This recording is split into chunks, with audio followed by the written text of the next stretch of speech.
The Social Security wage limit or the wage base, whatever, there's a few different terms for it, it's increased 20% in the last 5 years. That is tax increases, and the expectation is it's going to increase again. What's the rumor, and then what are some ways around it? I've got that and more coming up.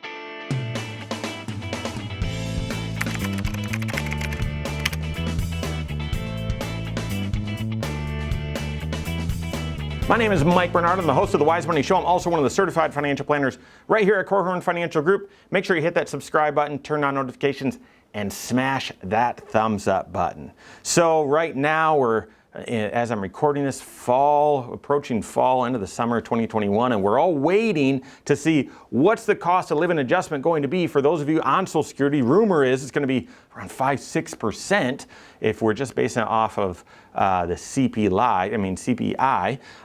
But then the other is, how much will they increase the Social Security wage base, the benefit base? And that is, how much do you have to earn where you're still paying the Social Security tax on it? So let me explain, and then we'll get into some of the details here.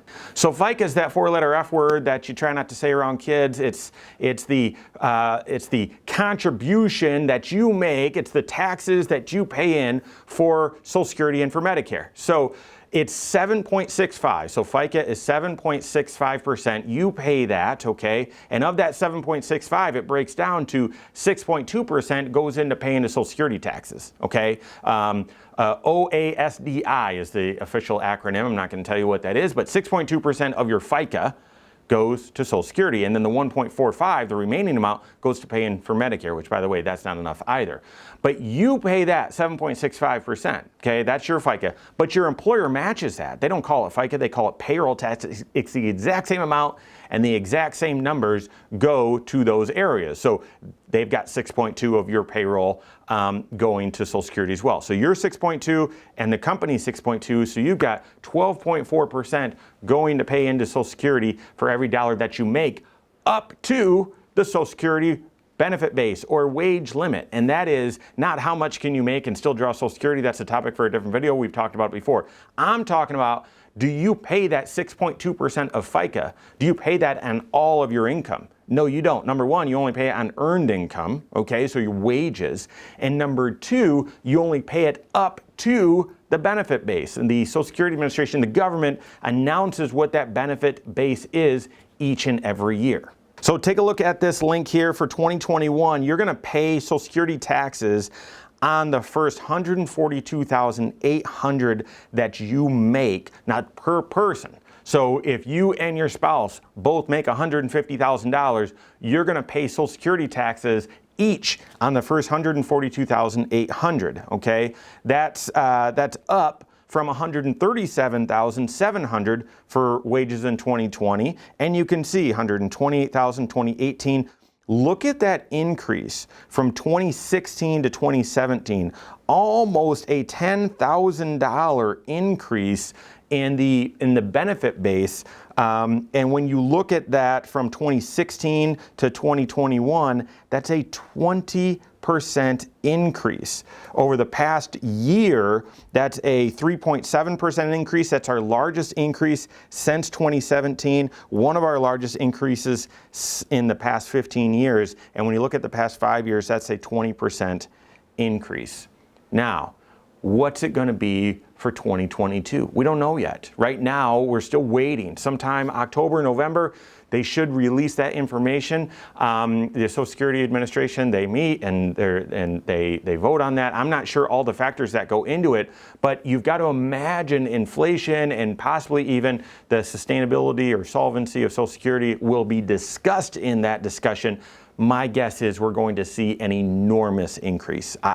It wouldn't surprise me if the wage base goes to 160, 165. It wouldn't surprise me if we see one of the largest increases we've ever seen. And nominally, just based on, actual dollars, I'm anticipating the largest increase ever, okay? So what's that mean? Higher taxes. That is a way of increasing the taxes. I did a video on Social Security solvency and insolvency recently. The proposal right now is to move that 6.2% and 6.2% that you and your employer are paying, so the 12.4%, they're suggesting increase that to 14.4%. So you would pay an extra 1% and your employer would pay an extra 1%. That hasn't gone anywhere, but that's the latest proposal right now to fix the insolvency issue that, 15 years from now, a little bit less, right around 15 years, Social Security is projected to be insolvent, and everyone's Social Security would be reduced to the current funding level, which they're saying is about a 24% reduction, unless they do a fix. If they do that fix where it goes from 12.4% that's going into 14.4%, they say that will push insolvency out 75 years, give us a lot more options. I'm not a fan of increasing taxes personally, but obviously this system is broken. So I'll update you once we know what that number is. I'm expecting it to be the largest nominal increase we've ever seen, a very big percentage increase. Why? Because 26% of all dollars out there in existence were created last year. In 2020, the monetary base has increased substantially, right? M1, M2, the money supply has increased substantially. My guess is they increase this as well. If this is frustrating to you as it is to me, work with your certified financial planner. What are your options to get around this? Well, I want you to make as much money as possible and be mindful of the taxes, do tax planning. But to just quickly talk about the top 3 ways that you can make money, earn income that's not subject to FICA, that's not subject to these additional taxes. Number 1 would be rental real estate, okay? Rental real estate. It's hard right now. Prices have been bid up, but if you own a rental property or if you find one that's attractive that you can buy into, that is a good rental, currently rental income, so you're going to report that income as on your taxes, get to write off the depreciation, the expenses, and so on, and leave you with profit on your Schedule E. You have to pay federal and state taxes on that. You do not have to pay FICA or self-employment tax on that. So that's a way of receiving income, earning income, and avoiding the FICA tax, these higher Social Security taxes. The second is investment income. There's a couple different ways to get investment income. One is dividends, right? The other is interest. Interest rates are through the floor. Well, that'd be negative rates. We're not quite there yet. They promise they'll never go negative, but then again, they've promised all sorts of things.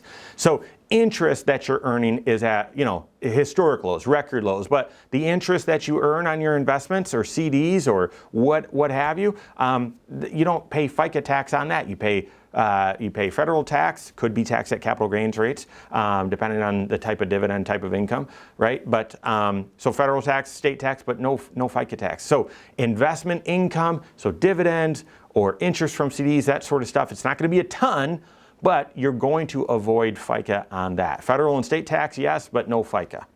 And then finally is pass-through income. So if you own a business and if it's just you and you're self-employed, hanging a shingle, doing some side work, something like that, you're going to have to pay self-employment tax on that. And self-employment tax is 15.3%, which is exactly 7.65% of your FICA and 7.65% of the payroll tax, the employer match. But because you're self-employed, both those are combined 15.3%.